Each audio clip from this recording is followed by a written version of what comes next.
খালি ডুবাই দাও। এর মধ্যে যখন এই গ্রানটা বেশি আসবে না।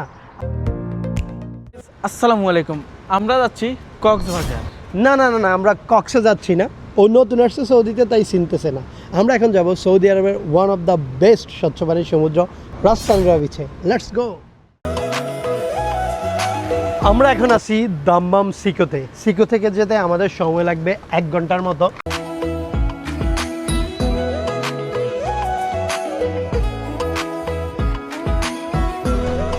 চলতে থাকুন আমাদের সাথে আর উপভোগ করুন এই জার্নিটা।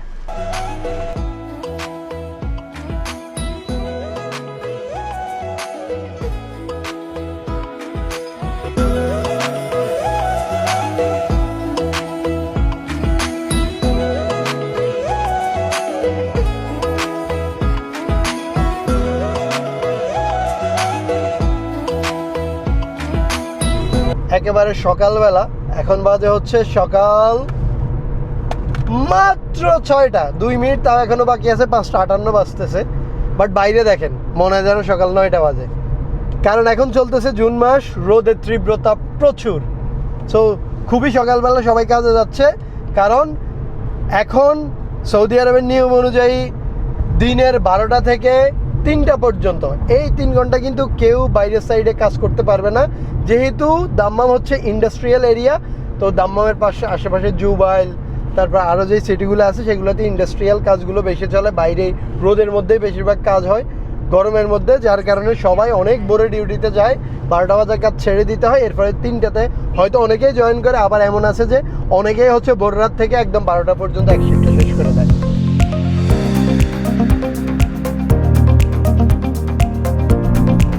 সো এই মার্কেটটা হচ্ছে কাসার আল নাকিল। সত্যি বলতে সৌদি আরবের প্রত্যেকটা জায়গায় এখনো উন্নয়নশীল।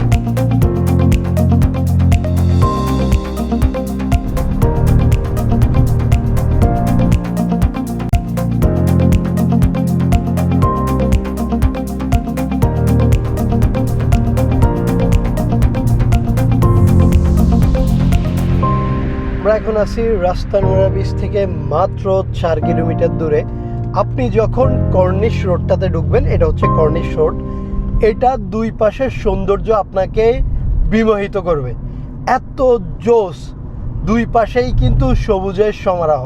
আমরা যদি আরেকটু সামনে যাই, আপনাদেরকে একটু পরেই দেখাচ্ছি, এত সুন্দর সুন্দর করে রাউন্ড অ্যাবাউট যেটা আছে, রাউন্ড অ্যাবাউটে হচ্ছে এত জোস ফুলের চাষ তারা করে রাখছে। এই যে রাস্তার পাশে ফুল, এগুলো আপনারা হয়তো দেখতে পাচ্ছেন না, আমি আপনাদেরকে একদম সুন্দরভাবে নেমে দেখাচ্ছি। এই যে দেখেন, ওই পাশটা দেখেন, হয়তো সূর্যের অপোজিটে, তাই আপনারা দেখতে পাচ্ছেন না। এটা কিন্তু খুবই সবুজ, খুবই সবুজ এই জায়গাটায়। এটাকে বলা হয় কর্নিশ রোড, আর এটা রাস তানরা কর্নিশ রোড। এই পাশে হচ্ছে তাল গাছের অসংখ্য সারি, আর এই পাশে হচ্ছে ফুল গাছ। সো আমরা নেমে আপনাদেরকে দেখাচ্ছি।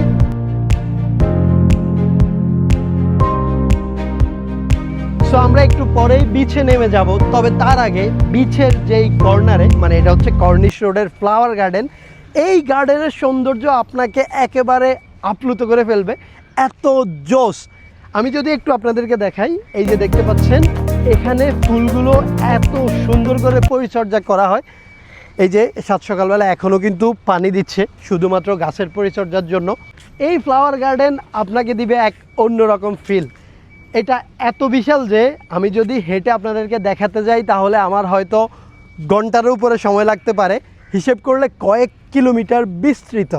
বিছে নামার আগে এই ফিলটা সত্যি কথা বলতে অনেক বেশি ভালো লাগতেছে। এই পাশটাতে এটা কিন্তু একটা রাউন্ড বাউট, মানে চারপাশে হচ্ছে রোড, মাঝখানে হচ্ছে ওনারা খুব সুন্দর করে এটাকে সাজানো হয়েছে। এই বোর্ডটা অনেক জোস লাগতেছে। এখানে ফুল ভালোবাসলে রাস তানরাতে আসেন, একদম নিজের চোখের সামনে ফুলের সৌন্দর্য উপভোগ করতে পারবেন, হাত দিয়ে ছুঁয়ে দেখতে পারবেন, এত সুন্দর ফুল। সো চলে আসেন। আমাদের দেশে যারা আছে তারা মনে করে সৌদি আরব মানেই ধূসর মরুভূমি। সত্যি বলতে গত কয়েক দশকে সৌদি আরব এখন পরিণত হচ্ছে সবুজে শ্যামলে। তারা এত বিশাল বিশাল গ্রিন প্রজেক্টগুলো হাতে নিছে, তার মধ্যে এইটা অন্যতম সফলতা। এই যে দেখতে পাচ্ছেন চারপাশে সবুজ আর সবুজ, অথচ একটা সময় এটাও কিন্তু ছিল ধূসর মরুভূমি।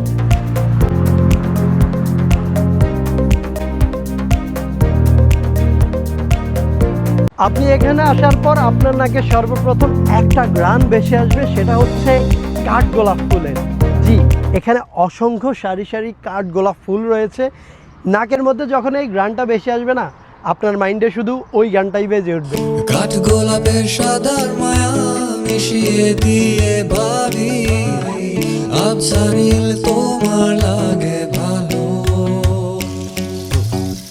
তোমার জন্য নীলছে তারার একটুখানি আলো, ভোরের রং রাতের মিশে গেল। হাঁটতে হাঁটতে একেবারে গরমে অবস্থা খারাপ, নো টেনশন, আমরা এখন চলে যাব ডিরেক্ট রাস্তানুরা বিচে। ক্যামেরাম্যান সবসময় পিছনেই থাকে, ক্যামেরাম্যানরা রাইখে চলে যাবে। Let's go.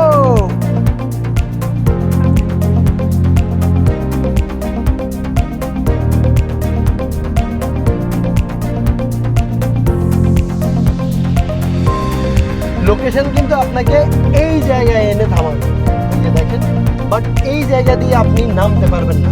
নামতে হলে আপনাকে যেতে হবে আরেকটু সামনে। আমরা লাস্ট টাইম আসছিলাম, যার কারণে আমাদের এই আইডিয়াটা আছে। ও ওয়াও ওয়াও ওয়াও, সেরা সেরা। গাড়ি অনেকটাই স্লো করে ফেলছি। সূর্যমুখী ফুল নামা উচিত আমার এখানে।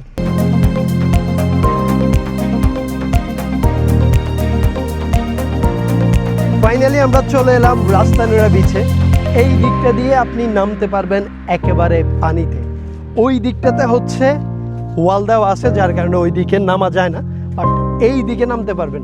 আর দেখেন সবুজের সমারোহ। এই যে বালি ছাড়া বিচ জমে না, এই হচ্ছে সেই বালি।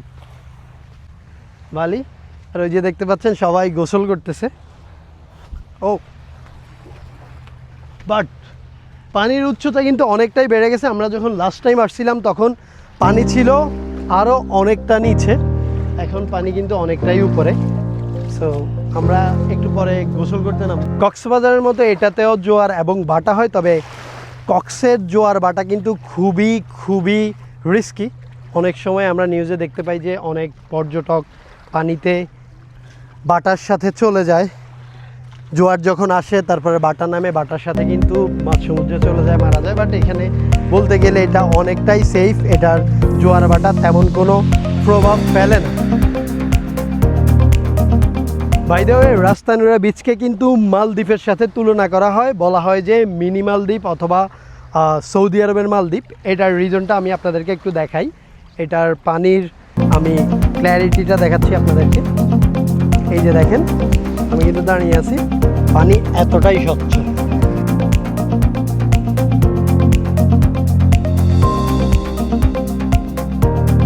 আমি এখানে পানির সৌন্দর্য উপভোগ করতেছি, আর আমার পিছনে এই মদন খুঁজতেছে বেঞ্চ, কারণ আচ্ছা, তার আচ্ছা, নাকি wait. এখানে রেস্ট করা লাগবে। আচ্ছা, আমি আপনারা বলি যে মদনটা কে। ওকে বলো। আমার কথা হচ্ছে সাগরে পাড়া এসে শুয়ে থাকতে হইব, বসে থাকতে হইব, আচ্ছা, ঘুমাইতে আচ্ছা, হইব, খাইতে আচ্ছা। হইব। এখানে এটা কেন নাই? আচ্ছা, তুমি কি কখনো কক্সবাজারে এত ক্লিন পানি দেখছো কিনা? আমার ক্লিনের দরকার না, আমার শুইতে হবে, এটা হলো যাও, main তুমি কথা। কক্সে যাও, তুমি রাস্তানুরাতে কি করো? যারা হচ্ছে ক্লিন পানি পছন্দ করেন, এই যে দেখেন, আমি যদি আপনাদেরকে একটু দেখাই, ওই যদি আপনাদেরকে একটু দেখাই, এই যে দেখতে পাচ্ছেন, ও এত ক্লিন। মানে মানুষ মালদ্বীপ কিন্তু যায় বিশেষ করে ক্লিন পানিতে সুইম করার জন্য। আপনি যদি মালদ্বীপের ভিসা আপনার কাছে না থাকে এবং আপনি সৌদি আরবে থাকেন, তাহলে মালদ্বীপের পরিবর্তে আপনি চলে আসুন রাস্তানুরা বিচে। এই পাশে সূর্য আমাদেরকে হাই দিচ্ছে। সূর্যের তাপমাত্রা অনেক বেশি, এখন কিন্তু গরমের কাল, সো যার কারণে একেবারে অবস্থা খারাপ। তারপরও আমরা খুবই খুবই এনজয় করতেছি। সেটার কারণ হচ্ছে এই পানি অনেকটাই ঠান্ডা সকালবেলা বিদায়, বাট আবার 12টার পরে পানিটাও একটু গরম হয়ে উঠবে। সো যার কারণে আমরা সকালবেলায় কিন্তু এখানে চলে আসছি। সত্যি কথা বলতে, যদি আপনি সৌদি আরবে থাকেন আর আপনি দাম্মামের আশেপাশে থাকেন, তাহলে ইউ মাস্ট ভিজিট রাস্তানুরা। এত এত জোস। এই মদনের ভালো লাগুক কি না লাগুক, আপনাদের ভালো লাগবে, এই গ্যারান্টি আমি দিচ্ছি।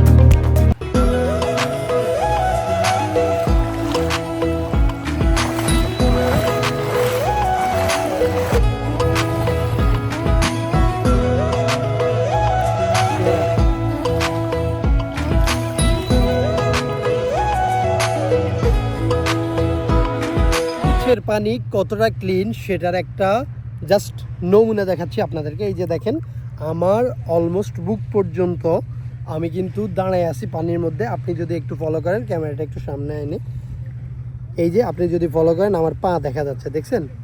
এই যে আমার পা এত ক্লিন, আপনি মালদ্বীপের ফিল নিতে পারবেন রাস তানুরাতে আসলে।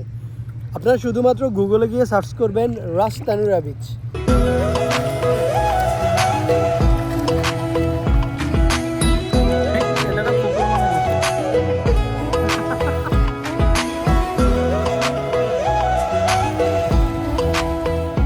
আসার পর থেকে সাগর দেখে নাই, কক্সেও যেতে পারে না, বেচারা সৌদি জায়গা বাইকে গেছে, যার কারণে এখন খালি ডুবায়। দাও আরেকটা দাও। বাই দ্য ওয়ে, আপনি যদি ফ্যামিলি নিয়ে এসে রিল্যাক্সে রাস তানুরা বিচের সৌন্দর্য উপভোগ করতে চান তাহলে আপনাকে আসতে হবে রবিবার থেকে বুধবারের মধ্যে। বৃহস্পতি, শুক্র, শনি এই 3 দিন হচ্ছে উইকেন্ডের দিন, যার কারণে এখানে কিন্তু অনেক মানুষ থাকে। আমরা আজকে আসছি বুধবার সকালবেলা, এখানে এখন কিন্তু মানুষ তেমন বেশি নেই। আমারও একসাথেই ওইদিকে আমি দেখছি যে এখানে বেঞ্চ আছে, ওই যে ওই পাশটাতে বেঞ্চ আছে। আমিও দেখছি একদম। ভাই দে, এটা কিন্তু কোনোভাবে প্ল্যান করা না, সত্যি কথা বলতেছি। আমরা ব্লগ কন্টিনিউ করতেছিলাম, তার মধ্যে দুইজনে একসাথে ওইদিকে তাকাইছি। ওইদিকে তাকানোর পরে দেখতেছি ওই যে দেখেন ওখানে ঘরের মতো করে উপরে ছাউনি দেওয়া আছে। যাই হোক, আমরা ওইদিকে যাব, এই গরিবকে বেঞ্চে বসাবো।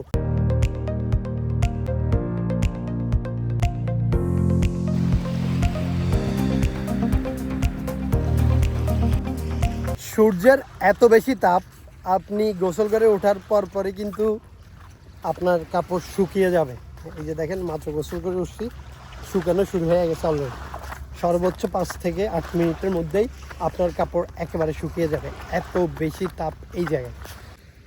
আমরা ওই যে পানিতে থাকা অবস্থায় দেখছি যে এখানে ছাউনি দেওয়া আছে। আমরা ভাবছিলাম হয়তো এখানে বেঞ্চও দেওয়া থাকবে, কিন্তু না, আনফর্চুনেটলি এখানে বেঞ্চ দেওয়া নাই। কিন্তু এখানে কিন্তু খড়কুটোর ছাউনি বানানো আছে। এই যে 1টা 2টা 3টা অনেকগুলো 15 থেকে 20টা ছাউনি এখানে দেওয়া আছে। এইটা বিচের আরেকটা সাইড, আমরা যেই সাইড দিয়ে নামছি তার থেকে 200 মিটার এই দিকে। এই যে দেখতে পাচ্ছেন, এখানে কিন্তু খাবার দোকানগুলো একদম, যেগুলো হচ্ছে অস্থায়ী খাবার দোকান রাস্তার সাইডে দাঁড়ানো আছে, সেগুলো হচ্ছে বিকেলবেলা খুলবে, খাওয়ার দোকান আছে। বাট আমরা সকালবেলা নাস্তা করে আসি নাই, যার কারণে আমাদের লাগছে এখন ক্ষুধা। এগুলো খুলবে বিকেলে। এখন কি নাস্তা করার জন্য বিকেল পর্যন্ত ওয়েট করব, নাকি আমরা একদম আবার সিকুতে গিয়ে নাস্তা করব? তুমি ওয়েট করো, আমি যাব। ওয়েট করো, আমরা এখানে ট্রাই করতে পারি। যাই হোক, ব্যাপারটা হচ্ছে এই যে আমরা ছায়ার মধ্যে দাঁড়িয়ে আছি। যাই হোক, আমরা দেখি আমরা এখন কোনোভাবে খাওয়ার ব্যবস্থা করা যায় কিনা। 2 অনাহারি, আমরা এখন আহারের সন্ধানে নিয়ে এই সাইডটাতে আসছিলাম, হয়তো খাবার পাওয়া যাবে অথবা বেঞ্চ পাওয়া যাবে শুয়ে থাকার জন্য, বাট কোনোটাই আমাদের ভাগ্যে নেই। খাবারের যেই অস্থায়ী স্টোরগুলো আছে এখানে সাইডে, এগুলো হচ্ছে বিকেলবেলা ওপেন করা হয়। সো আরেকদিন ইনশাল্লাহ রাস তানুরা বিচে বিকেলবেলা আসবো এবং বিকেলবেলার একটা ব্লগ করব। বিকেলবেলা এটা কেমন সুন্দর দেখা যায়, এখানে কি কি অ্যাক্টিভিটিস হয়, এখানে কি কোনো খাওয়া দাওয়া ছাড়াও অন্য কোনো অ্যাক্টিভিটিস থাকে কিনা সেটাও দেখানোর ট্রাই করবো নেক্সট ব্লগে। সবাই ভালো থাকবেন, সুস্থ থাকবেন, আর রাস তানুরা আপনার ফ্যামিলিকে নিয়ে এসে সুন্দর সুন্দর ভিউ এবং একদম নিট অ্যান্ড ক্লিন পানিতে গোসল করার অভিজ্ঞতা অর্জন করে যাবেন, সেই কামনায় এই ব্লগটা এখানে শেষ করতেছি। আল্লাহ হাফেজ।